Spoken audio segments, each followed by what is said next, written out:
Welcome back to another episode of The Call Light. My name is Carrie Kennepole and I'm a travel nurse. If you're new to my channel, thanks for checking me out. And if you're returning, thanks for coming back for another awesome video.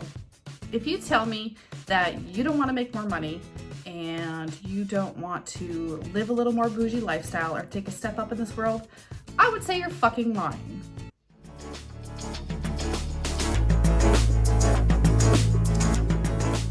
Each and every person is always looking for that next step up, the next step in life where they can make more money, or they can save more money, or they can just get ahead in their financial pathway. This week, we're going to be talking all things money related to travel nursing and how you can save an extra dollar, get a little bit ahead, make the most of those stipends. Money was a huge driving motivation for my husband and I to make the initial leap for me to start travel nursing. We wanted to gain financial freedom. We wanted to work more for ourselves than paying astronomical interest fees on our credit cards or paying more money to other people. We wanted to work for ourselves and make the most of our money each and every week, month, and throughout the year. This video is going to cover some basic tips and tricks that you can apply while out travel nursing, whether it's your first contract or it's your 10th contract. So I'm sure you hear this time and time again about how getting ahead comes down to sticking to your budget or your spending plan. Okay, it's totally true. I'm going to talk about sticking to your budget and sticking to your spending plan. When I started travel nursing, my husband and I, we had to come up with a financial plan that was going to support our house back in Anchorage or our household bills back in Anchorage, but also support any bills that I incur while on the road and allow me to have a little spending money to go out and adventure and try new things while on contract wherever I was. Honestly, the biggest thing that we had to crack down on was what I call sprinkle spending, which essentially means that you go out, you are spending a day with your girlfriends, and you buy a coffee, or you buy a new lipstick, or some makeup, or a new piece of clothing, or, oh, that looks cute, I really want to get that. You spend, $5 here, $10 here, $20 here, and by the end of the day that you've spent with your girlfriends, or you've just been out bumming around, you've spent over $100. Yes, I understand, as a travel nurse, you do make more money and you get paid weekly, which is a huge bonus. But if you think $100 isn't a lot of money, think again. Say you just do that one time a month. So $100 times 12 months a year, that's $1,200. Okay, maybe you do it a little more often than once a month. Maybe you do it twice a month where you're just out bumming around and you deviate from your planned budget. Now you're talking $2,400 a month. $2,400 a year. Okay, maybe you do that once a week. So now you're talking $100 times 52 weeks a year. That's $5,200 of money that you've spent on what? Where did that $5,200 go? That could have paid off a credit card. That could have paid off the remainder of a car loan. I mean, there's numerous things that you can do with that $5,200 a year instead of literally just going like this. Or, flushing it down the toilet. So you guys, I'm not endorsing don't have any fun or don't allow yourself to go out and spend any money. That is not what I'm saying. What I'm trying to get across is that you should build into your budget a safeguard or money that you allow yourselves to spend on whatever you want to spend it on. I know my husband and I, we have a certain dollar amount built into our budget that we can spend on whatever we want. It doesn't matter. But one of the biggest things, or one of the largest challenges we had, was to differentiate that fun money or slush fund money or whatever you name it from like our regular bill pay money. So we actually went out and opened a second checking account under our main account at our credit union. And we have a debit card that is specifically for that fun money. The next thing that I want to talk about is your stipend pay. So, and how you use your stipend. So your stipend, part of your pay package, is actually an untaxable portion that the IRS can't make you pay taxes on. And dependent on where you go in the United States, your stipend could actually be more than 50% of your total pay package. So the stipends that you get in your pay package are actually dependent on what city and state that you go to. They're based on this thing called GSA. There's actually a website that I have posted the link down below. You can go and you can essentially shop around to see what city, what area that you're looking at going to. You can see what city like pays the most for stipends or for the per diem. And you can use that to see, you know, if I go X, am I going to be making a higher stipend? If I go Y, am I going to be making a lower stipend? And then you can also take a look at housing options to see if you have options that are well below your stipend rate here, or maybe they're higher. Maybe this Y location, they may have a lower stipend rate, but maybe housing is higher because there's a shortage. So to piggyback onto the idea of your stipend, living below your stipend means that you get to pocket more non-taxable income.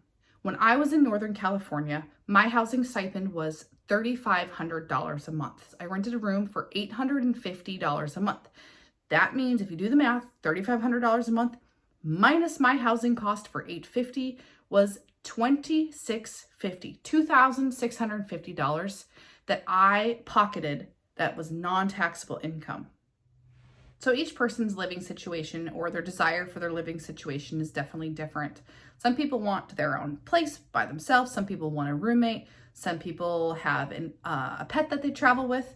But if you're looking to make the most money off of your travel contract, consider finding a place to live or a place to rent that is going to meet all of your like main housing criteria. That's the cheapest for your housing criteria. You're going to make the most and you'll be able to pocket the most non-taxable income that way. So if you look in the description box below, I actually included a link to the GSA website. So when you go to this GSA website or the government stipend allocation website, you are able to search by city, by state. You're able to see the housing stipend allocation amount for that area. You're also able to see the meals and incidentals money allocation or stipend for that area as well. So you're able to shop around, see where what areas pay the most. When you do search for a particular location, when the search results do come up, that number that does show, that is for a daily breakdown. So if you want a monthly number, you're going to have to take that daily breakdown and times it by 30 for an average month to get your monthly stipend amount. So if you want to compare what your travel agency is giving for a stipend, if you get a pay package and you're like, I don't know, maybe this isn't enough stipend or whatever, go ahead and take a look at that GSA website and you can compare what they're saying on the GSA website for stipend versus what your travel company is trying to offer you. And if there's a discrepancy, you can go back to your recruiter and be like, hey man, or hey lady, there's a discrepancy. The GSA says I should be getting X number of dollars for my stipend. Can we reconfigure this contract so that I take home a higher stipend or higher non-taxable than what you're offering me in my pay package? I'm gonna go ahead and plug a video that's coming in the future. It is all about finding housing while on a travel assignment and finding it at the right price. Some companies will offer a relocation bonus if you stay with that company from contract 1 to contract 2. Say it's a $1,000 relocation bonus or whatever. So if you want to make the most out of that relocation bonus, here's a couple of things to think about before you say yes to that next contract. Here's a couple of things to think about before you sign your contract. One, how are you going to get to your next contract? Are you going to drive? Are you going to fly? Are you going to take a plane? And the second question to think about is how are you going to get around once you get to your assignment location? So if you do decide to drive and take your own car, there are definitely some advantages. Like you don't have to worry about packing too many bags or packing lightly because you can just fit everything in your car. You also can be eligible for like gas reimbursement and a few other things. And it also answers the second question about how you're going to get around once you get to your assignment. Well, duh, you have your personal car. No problem. Super easy to get around now. Alternatively, there are some downsides of taking your personal vehicle. One, you could break down on the way to your assignment and either get delayed for orientation, or you incur extra expenses for your car. Two, you're putting maybe unnecessary miles on your car, which, it does age your car faster. And three, you're in charge of managing all of your receipts for gas, snacks, food, everything that you use on the road. You're in charge of managing and keeping track of all of those receipts so that you can accurately report them to your travel company for reimbursement. The other popular route of getting to your next assignment is by taking a plane. Although it's quicker, it could potentially cost you more in the end of the day. So it answers the question of how you're going to get there, but it leaves that second question of how you're going to get around once you get there wide open. Maybe you're taking an assignment in New York or LA or Chicago where you can readily rely on using public transit, but maybe you're going to rural Wisconsin where, public transit, it doesn't exist. So the most logical answer to that second question for if you decide to fly and you need to get around once you get to your assignment, the most logical thing is that you're going to be renting a car, which it can be cost efficient if you get the right deal, but it can also cost you a ton of money at the end of the day. So I actually have a freaking nightmare horror story about renting a car. So I just finished a contract in Arizona this past March, and I was coming from being home in Alaska, and I flew from Anchorage to Phoenix for my contract, and I had rented a car. No big deal. Well, I didn't know this until I had rented a car this time around. I had rented cars in the past, but only for a week or 2 weeks at a time. Well, this time I was going to be in Arizona for a full 13-week contract. And I went to book my car online, and the maximum number of days that I could book my car was 60 days. Well, 60 days is not long enough for a full 13-week contract. So I booked my car for 60 days, and I was like, not a huge deal. I'll go ahead and just extend my car rental when the time comes. Well, fast forward to my 60-day mark, I found out that my contract was getting canceled early. So I had a car rental from early January until March 10th, and I found out my contract was done March 13th. In my head, I'm like, 3 days, March 10th to March 13th. I'll just get an extension on my car for 3 days or rent another car for 3 days. Not a big deal. Well, to fast forward, lo and behold, I didn't know that it was spring training for baseball in Arizona in March. I'm not a baseball fan. I had no idea how big of a thing it is. Well, I went to my rental car place and was like, hey, I need to extend my car just for 3 more days. And the lady about laughed at me, and she's like, honey, cars are scarce, few and far between right now. And if you expect to get a car, be ready to pay $300 to $400 a day for your car. $300 to $400 a day. You're kidding, right? Right? And she just looked at me and she's like, I hate to say, we're all out of cars right now, so you're gonna have to find a car from another rental place. Well, I was panicking and going, well, crap, I need a car now, especially since where I was working in Arizona, I was about an hour south of Phoenix in the middle of nowhere in Casa Grande, Arizona. And, well, I went on hotwire.com and I managed to snag a car rental for those 3 days. But guess what? When this lady said that I was gonna pay $300 to $400 a day for a car rental, she wasn't freaking kidding. She was not lying to me. I rented a car in Phoenix, Arizona from March 11th or 10th or whatever to March 13th, and I paid, ready? I paid $1,100, folks.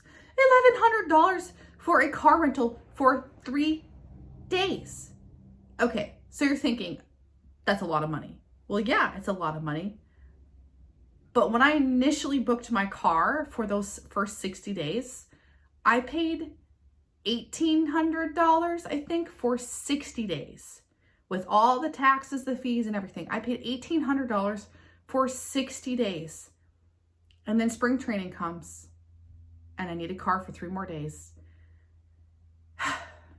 And I paid $1,100 for a 3-day car rental. So there are definitely some hidden dangers in renting a car, such as getting canceled early and losing out on money that you could have put somewhere else. You could get gouged on a car rental like I did because of spring training or some popular, like spring break event or big convention or whatever that is going on in the area that you're in. You could get totally gouged on a car rental. And if you've been paying attention to any of the news lately, because of the pandemic, car rental places are just short on inventory everywhere. So I'm going to post a few news articles about car rentals and the prices on car rentals. And if you're interested in any more information on those, take a look at the links I put below. The next few tips that I'm going to give you are things that are repeated redundantly. But there's a reason why they're repeated so often. They do hold so much value. The first one is looking for deals and bargains when you're out shopping and preparing meals to take from home. Okay, day shifters. I've been a guilty day shifter many, many times. You know who you are also. The folks who rely on the hospital cafeteria for their food. Not that it's a bad thing, and not that you shouldn't allow yourself once in a while if you just are feeling extremely lazy or whatever. But let's take an average example. So say you love breakfast burritos and you're a coffee drinker. An average breakfast burrito goes for about, $7 to $10, and a coffee is, $3 to $5 or so.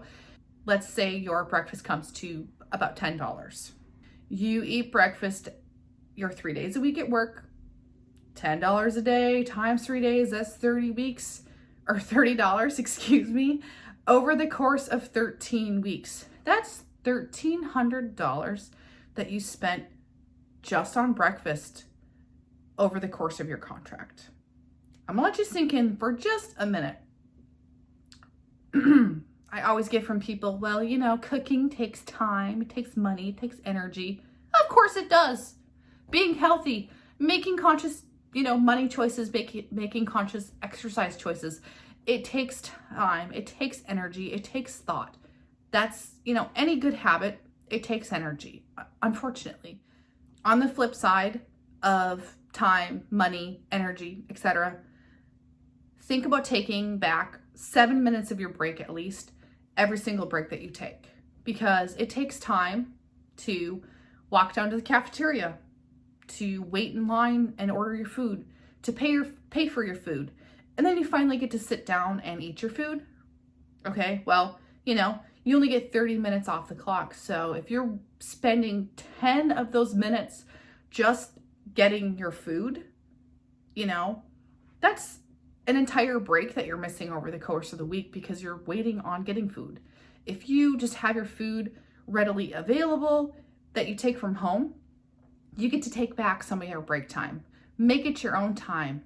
When I was in California, I took my lunch every single day from home, and I went outside. The weather was absolutely beautiful. Even in the winter time when I was there, I made a point to take my lunch and go outside every single break. And it was amazing how refreshed and refueled and ready to conquer the afternoon that I felt after getting my break and after getting those 30 minutes of sunshine and fresh air. I felt mentally prepared to take on the rest of the day. It's also a really good feeling not to feel rushed to finish your food and rushed to get back from break because you're down in the cafeteria or whatever, but just make the conscious effort. Do it. Challenge yourself to do it for 1 month, to take your meal or to take your lunch from home every single day for a month and see how you feel about your break time. See if you feel like you're feeling more refreshed going back to work, if you are getting more actual break time, if you've saved money. Challenge yourself to do it for just a month and see how you feel.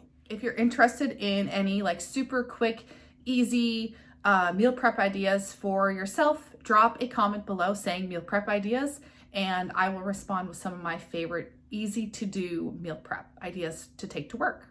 Keeping an eye out for coupons is another way to cut back on costs while on the road. I highly recommend, if you've never heard of some of these things like Retail Me Not, TripAdvisor, or Groupon, they are definitely worth checking out and can seriously bring you some savings for a variety of things. Groupon specifically can save you a ton of dough, but I've become a believer. When I was in Hawaii, I actually used Groupon on a handful of different things. My favorite two were actually for my 30th birthday. I went on a snorkeling adventure with sea turtles, and the original price for this 2-hour adventure, which includes like food and all of the equipment that you need, and you get to like go and snorkel and see sea turtles, and it was absolutely amazing. It normally goes for $127. I paid $80 with Groupon for a 2-hour adventure. I also used Groupon on an amazing like try scuba diving adventure. And once again, all the equipment was provided. It was a 2-hour gig. And then for anyone who doesn't know, scuba diving, you have to be scuba certified. But for this adventure in particular, you went with a certified instructor, and you didn't need to be certified in order to go, which I thought was pretty cool because I'm not scuba certified. But like seriously, you get down in the water and you've got your scuba mask on and everything, and you get to be down in the water and you get a close up, like super microscopic view of like fish and sea creatures and all sorts of cool stuff. And I thought it was totally a freaking steal. This the scuba diving, the learn to scuba dive thing normally is like $230 if you just buy it right off their website. But with the Groupon, I was able to go on this 2-hour learn to scuba dive adventure for only $89. $89, and it originally goes for $230. So I thought that was a pretty amazing deal. One tip on Groupon though, which I didn't know until I used it for the first time, Groupon does not actually book your service when you buy the Groupon. Basically, you're prepaying for a pass or a ticket. So once you purchase your thing through Groupon, so like say I'm going on the snorkeling adventure, once you purchase your snorkeling adventure through Groupon, you actually have to physically call the place that you're going on the adventure with to book your appointment or whatever, you book your adventure.